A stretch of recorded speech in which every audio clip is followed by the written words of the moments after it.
February 19th, 1994, Riverside General Hospital, 8:15 p.m. The night was cold and the air was thick with tension as the ambulance pulled up to the emergency room entrance. The hospital, usually a place of healing and hope, was about to become the epicenter of a baffling medical mystery. A frantic scene unfolded as a young woman, Gloria Ramirez, was rushed into the emergency room. Paramedics moved swiftly, their faces etched with urgency, as they transferred her from the ambulance to the hospital bed. Suffering from advanced cervical cancer, Ramirez was gravely ill. Her condition had deteriorated rapidly, leaving her in a state of severe distress. Her breathing was labored, her heart racing.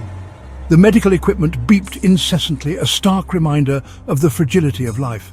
Little did the medical staff know they were about to face a medical mystery that would baffle scientists and the public for years to come. The air was thick with anticipation and uncertainty.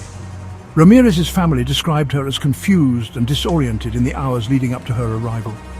They had watched helplessly as her condition worsened, their concern growing with each passing moment. Her symptoms were consistent with the late stages of her illness. The medical charts painted a grim picture, one that the doctors were all too familiar with. However, there was an unsettling undercurrent to the situation, a palpable tension that hinted at something beyond the ordinary. The dimly lit hallways seemed to echo with a sense of foreboding. As the medical team began to examine Ramirez, the air grew thick with an unfamiliar chemical-like odor. It was a scent that none of them could quite place, adding to the growing sense of unease. Some described it as fruity, others as garlicky. The smell was pervasive, clinging to the air and making it difficult to concentrate. This strange aroma seemed to emanate from Ramirez herself, clinging to her like an invisible shroud. It was as if her very presence was infused with this mysterious scent. The events that transpired over the next hour would forever etch themselves into the annals of medical history. The medical staff worked frantically, their movements a blur of activity as they tried to stabilize Ramirez. It was a chilling reminder of the unknown lurking beneath the surface of our everyday lives. The case of Gloria Ramirez, the toxic woman, was about to unfold, leaving a trail of questions and few answers.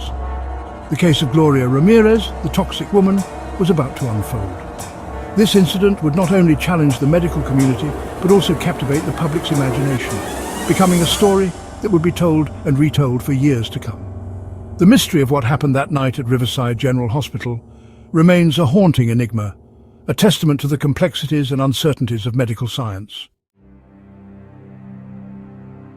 As the medical team worked feverishly to stabilize Ramirez, her condition deteriorated rapidly. The urgency in the room was palpable, with every second feeling like an eternity.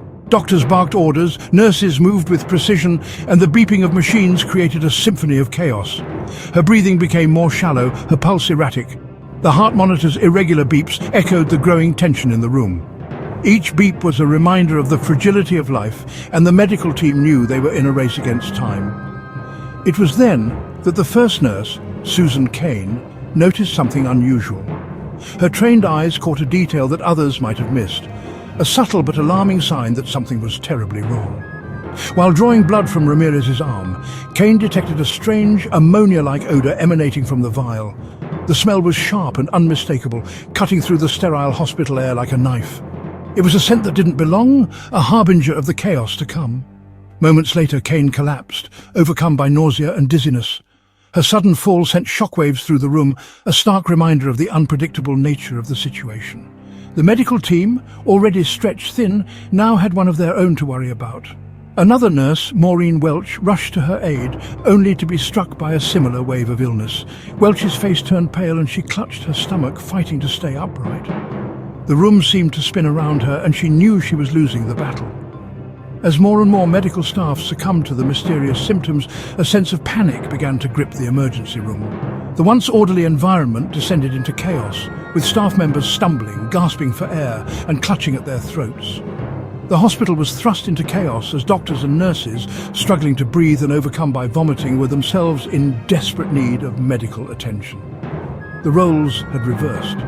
The healers had become the patients, and the emergency room was now a scene of utter pandemonium. The pungent chemical odor intensified, permeating the air and sending waves of nausea through those who dared to inhale. It was as if the very air had turned toxic, a malevolent force that sought to bring everyone to their knees. Amidst the pandemonium, Ramirez's condition continued to worsen. Her body convulsed, and her eyes rolled back, a terrifying sight that added to the growing sense of dread. The medical team, despite their own suffering, fought valiantly to save her. Her skin took on a strange, oily sheen, and her body seemed to emit a faint bluish haze. It was an otherworldly sight, something that defied explanation and left the medical staff questioning their own senses. The medical staff, overwhelmed and terrified, were witnessing something they had never encountered before, something straight out of a science fiction nightmare. The room, once a place of healing, had become a battleground against an unseen enemy, and the outcome was far from certain.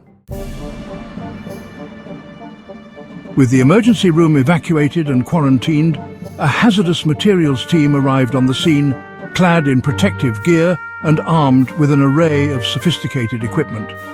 The hospital buzzed with anxious whispers as investigators, their faces hidden behind masks, began their work, searching for the source of the mysterious illness that had struck down so many. Air samples were taken, surfaces swabbed, and Ramirez's belongings meticulously examined. Yet, despite their best efforts, the hazardous materials team came up empty-handed. No trace of any known toxin or chemical agent could be found to explain the bizarre symptoms experienced by the medical staff. The lack of concrete evidence only deepened the mystery surrounding the case. Theories, both plausible and outlandish, began to circulate. Was this a case of mass hysteria, triggered by the stress of the situation and the unusual odor? Or was there something more sinister at play, some unknown toxin perhaps, released from Ramirez's body in her final moments? As days turned into weeks, the investigation continued, but the answers remained elusive. The case of Gloria Ramirez, the toxic woman, had become a medical enigma, a chilling reminder of the limits of our understanding of the natural world.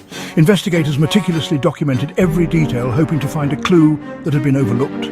Data was analysed and reanalyzed, with experts from various fields brought in to offer their insights.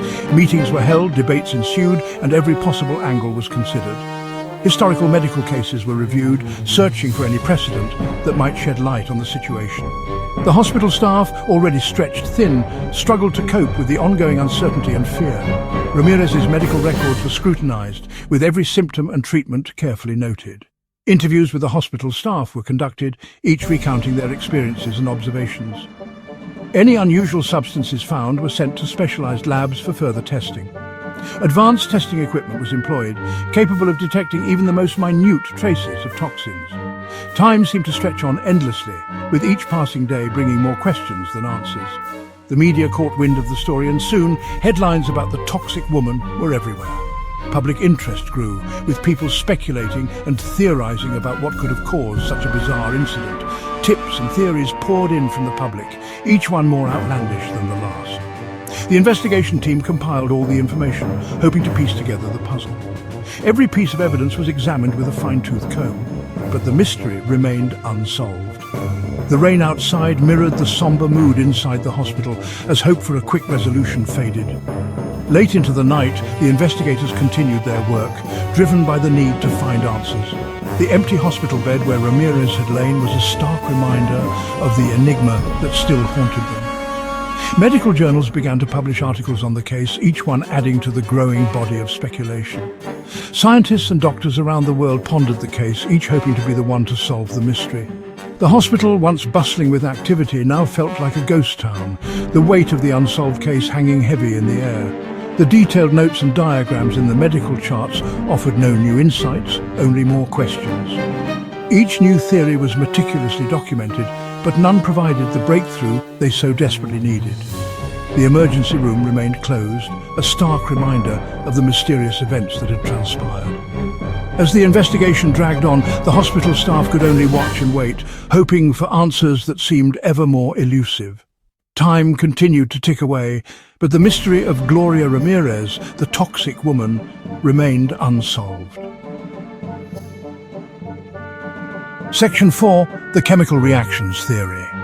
One of the most widely discussed theories centered around the possibility of a chemical reaction occurring within Ramirez's body. Some scientists speculated that her use of dimethyl sulfoxide, or DMSO, a topical analgesic, could have played a role. DMSO, known to be readily absorbed through the skin, might have reacted with other substances in her system, producing toxic byproducts. Another hypothesis focused on the potential for Ramirez's cancer treatment to have altered her body chemistry, creating a volatile cocktail of chemicals. Perhaps, some theorized, the stress of her condition triggered an unusual metabolic process, releasing a cascade of toxic substances into her bloodstream. While these chemical reaction theories offered a seemingly plausible explanation for the strange odor and the medical staff's symptoms, they failed to fully account for the lack of any detectable toxins in the air or on Ramirez's body. The mystery, it seemed, was far from solved. Section 5. The mass hysteria theory.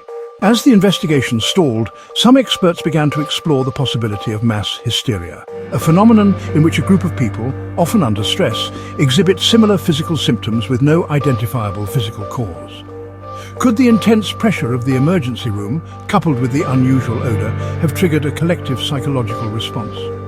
Proponents of this theory pointed to the rapid spread of symptoms among the medical staff, suggesting that fear and anxiety rather than a physical agent were the primary culprits. The fact that many of the symptoms, such as nausea, dizziness and fainting, were consistent with anxiety attacks, lent credence to this hypothesis. However, the mass hysteria theory also faced its share of criticism. Skeptics argued that it failed to explain the specific and severe symptoms experienced by some staff members, such as the temporary paralysis and respiratory problems. Moreover, the presence of the unusual odor, while potentially explained as a psychosomatic symptom, remained a perplexing detail.